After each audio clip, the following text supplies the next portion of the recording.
As irmãs tentaram contar a verdade certa vez. Lily falou para a professora sobre uma outra irmã. A escola ligou para meus pais. E naquela noite vi minha mãe explicar calmamente sobre a quadrigêmea imaginária da Lily, dizendo que era só criatividade demais, coisa de trigêmea sensível. Recomendação da escola: terapia. No dia seguinte, colocaram uma fechadura digital na minha porta. No nosso aniversário de 13 anos, fiquei sentada no escuro ouvindo a festa no andar de cima. Risadas, música, vozes de crianças que eu nunca conheceria. À meia-noite, minhas irmãs apareceram escondidas com um cupcake e uma vela tremendo na escuridão. Faz um pedido, pediram. 3 rostos idênticos, todos chorando. Pede pra sair, a gente vai te ajudar, prometemos. Fechei os olhos, soprei a vela e pedi a única coisa que sempre desejei: existir. Mas quando o dia amanheceu, eu continuava presa no porão, assistindo a vida delas pelas câmeras borradas. Sempre a filha de emergência, o estoque humano, o fantasma que só 3 pessoas no mundo sabiam que era real. De tarde,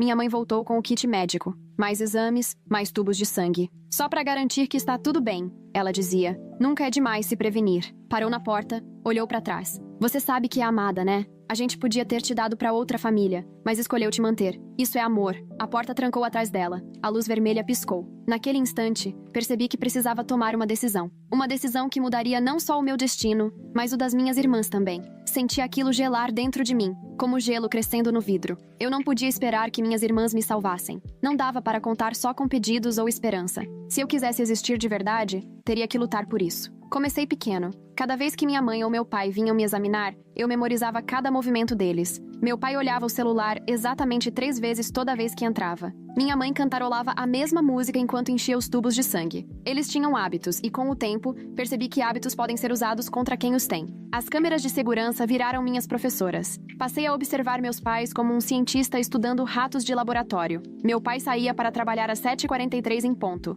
e voltava sempre às 18h17. Mamãe sempre fazia as compras na terça e participava do clube do livro às quintas. Todo dia 15 era briga por dinheiro, quando as contas chegavam. Minhas irmãs foram as primeiras a notar que eu estava diferente. Nas visitas noturnas, me flagraram fazendo flexões, abdominais, correndo parada ali mesmo. Eu precisava ficar forte, não só como reserva, mas como alguém que pudesse reagir. A Eva trouxe um caderno escondido dentro do livro de matemática, e a gente inventou um código. Uma batida nos canos queria dizer que os pais estavam acordados. 2 batidas era sinal de caminho livre. 3, emergência. O caderno virou nosso plano de fuga. Passava por baixo da porta de um lado para o outro. Eu desenhava a planta da casa de memória, marcava o campo de visão das câmeras, indicava saídas, esconderijos, zonas mortas. Minhas irmãs completavam com detalhes do andar de cima, as tábuas que rangiam, as janelas que abriam sem barulho, onde o pai deixava as chaves. O primeiro teste de... Meu marido pediu a minha irmã em casamento, parte 2. Assim que eu saí do banheiro, meu marido subiu em cima de uma mesa, pegou um prato e um talher e começou a bater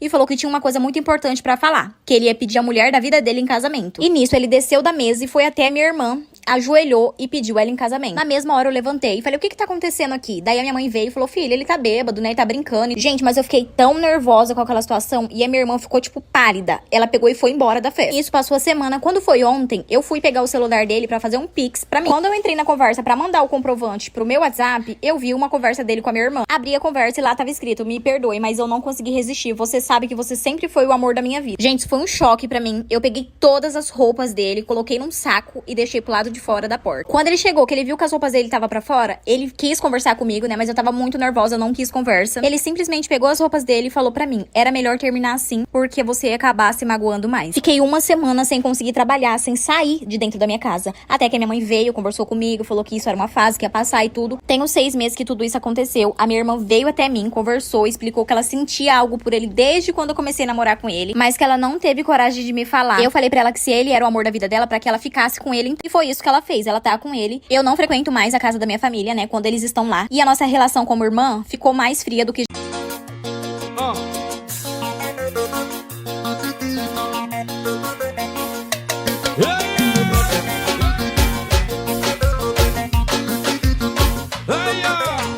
Ela chegou em mim, vamos fazer um bolado. Me leva pro teu carro que eu vou te mostrar o que faz. Do nada ela veio com uma pergunta absurda. Quem não viu o que é isso, hein? Ela chegou em mim, vamos fazer um bolado. Me leva pro teu carro que eu vou te... Do nada ela veio com uma pergunta absurda. Que loucura é essa? Eu não faço essas coisas. Mas como eu sou safado, eu entendi do modo errado. Ei, Budona! Ela disse, tu cheira? Eu disse, depende. Ela disse, tu cheira? Eu disse, depende. Vai, ó.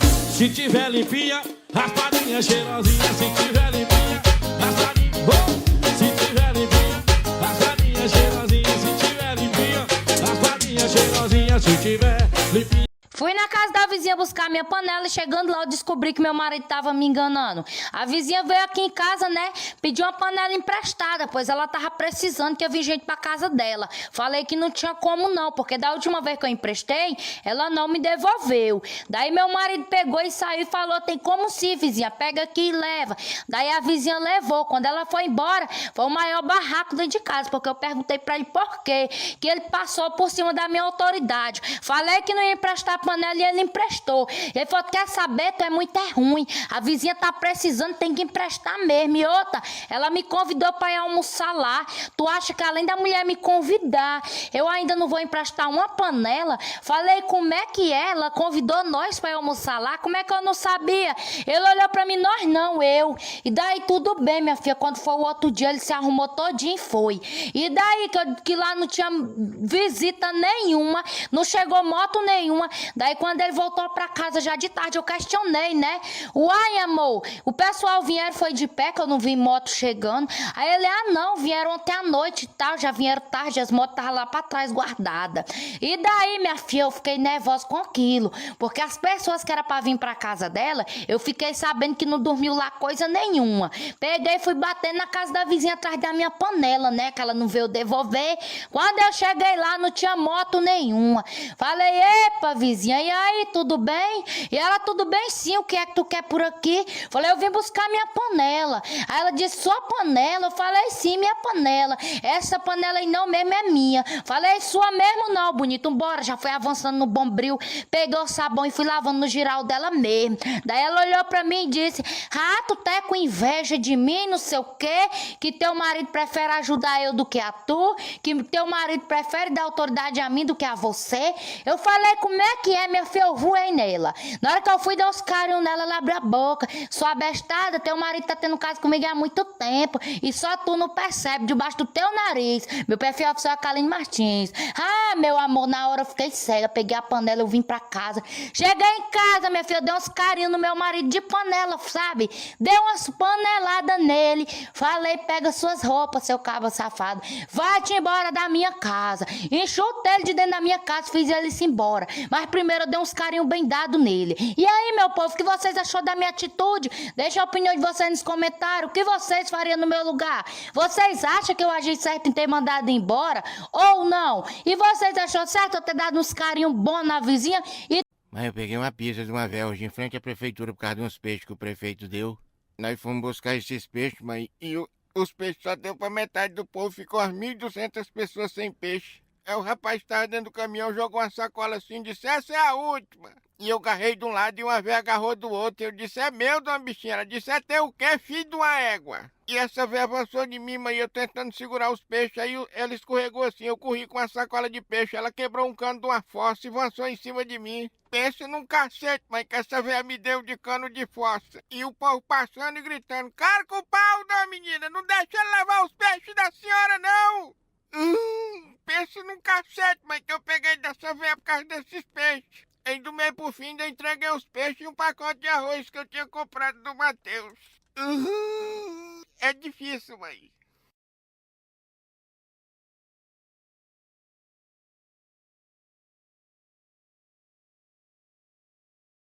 Cheguei na casa do meu filho e o pau tava torando. Briga pra lá, briga pra cá e eu perguntei o que tava acontecendo. Aí meu filho foi e disse, mãe, não aguento mais não. Aí um disse dentro dessa casa, uma ceboseira. É roupa amontoada pelos cantos, roupa de bar de mesa. Essa mulher não lava roupa, essa mulher não faz comida. As crianças ficam aí com fome o tempo todo. Quando eu chego do serviço, esses meninos dizem que não comeram. E minha nora gritando que a empregada contrate uma. Eu só calado observando e ela gritando com ele. E ele dizendo, se continuar assim, vou me separar. Olha pra isso, mãe, não tem uma camisa pra vestir, um monte de roupa das crianças mofadas. Eu disse, me dê essas roupas pra cá, vou levar pra lavar. Quando hoje meu filho foi trabalhar e eu fui lá levar as roupas. Eu disse a ela, mulher, o que tá acontecendo com você? Você não era assim, mulher, tome jeito. Casa tem até tapuru na parede, mulher. Toma vergonha. Aí ela foi e falou, eu também preciso descansar, preciso relaxar. Pra cuidar de casa, cuidar de menino. Digo, mulher, o que você quer mais da vida? Seu marido é um homem bom, lhe dá dinheiro. E ela disse, o tempo antigo era um. Hoje em dia, a mulher quase nenhuma mais faz as corras dentro de casa. Os maridos têm que pagar empregado. E me dá licença da minha casa.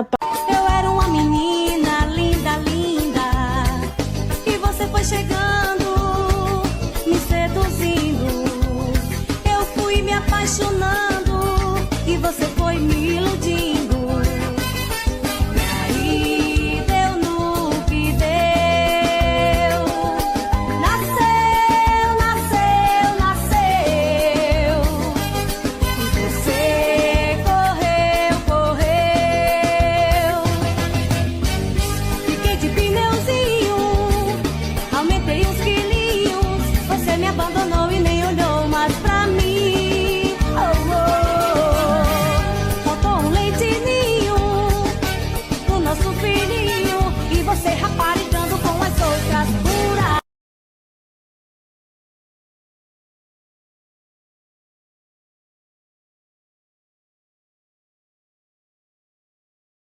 A professora Laura Dias da Silva morava aqui, nesse prédio. Aos 38 anos de idade, 12 anos de casamento e 3 filhos, ela não tinha uma rotina nada fácil. Todos os dias, além de levar e trazer os filhos, ela também cuidava da casa e tinha 2 empregos. Ou seja, não sobrava tempo para mais nada.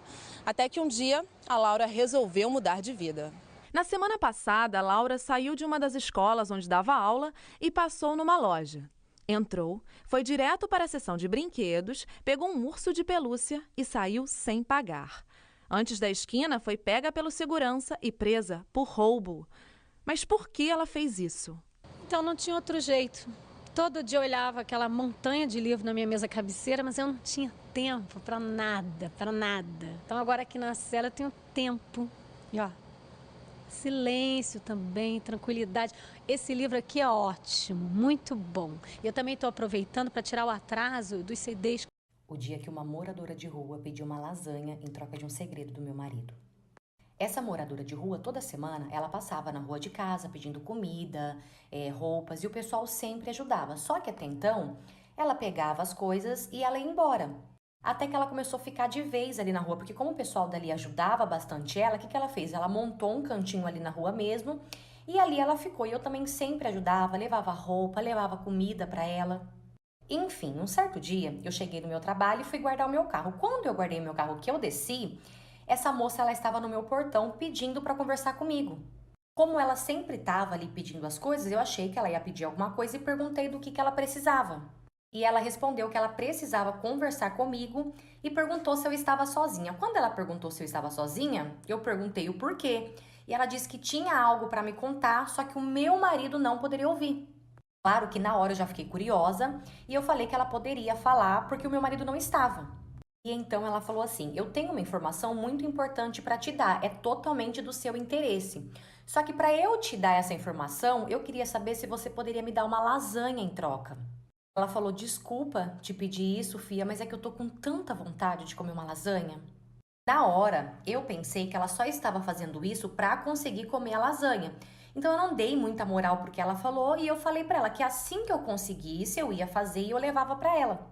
Ela falou que tudo bem e ela ainda insistiu que eu não iria me arrepender sobre essa informação que ela tinha para me dar. Ela terminou de falar e saiu andando. Eu sei que aquilo ficou pesando na minha mente. Eu fiquei curiosa porque, tipo assim, passava muita coisa pela minha cabeça, menos traição. Afinal, com tantos anos de casamento, eu confiava muito no meu marido, até porque ele me passava essa confiança. E eu não comentei nada com meu marido, eu só comentei com uma amiga minha. E quando eu comentei, ela ainda brincou, dizendo, menina, faz essa lasanha logo porque eu quero saber qual é o babado. Ok, passou, até que um certo dia eu estava chegando novamente do meu trabalho e eu passei por essa moça. Quando eu passei por ela, algo muito forte disse assim, faz essa lasanha. Então eu voltei até ela e eu falei, olha, eu vou fazer hoje a lasanha, tá? Assim que eu fizer, eu trago aqui pra você comer.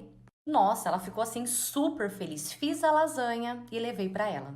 E assim que eu entreguei a lasanha na mão dela, ela já começou a contar tudo.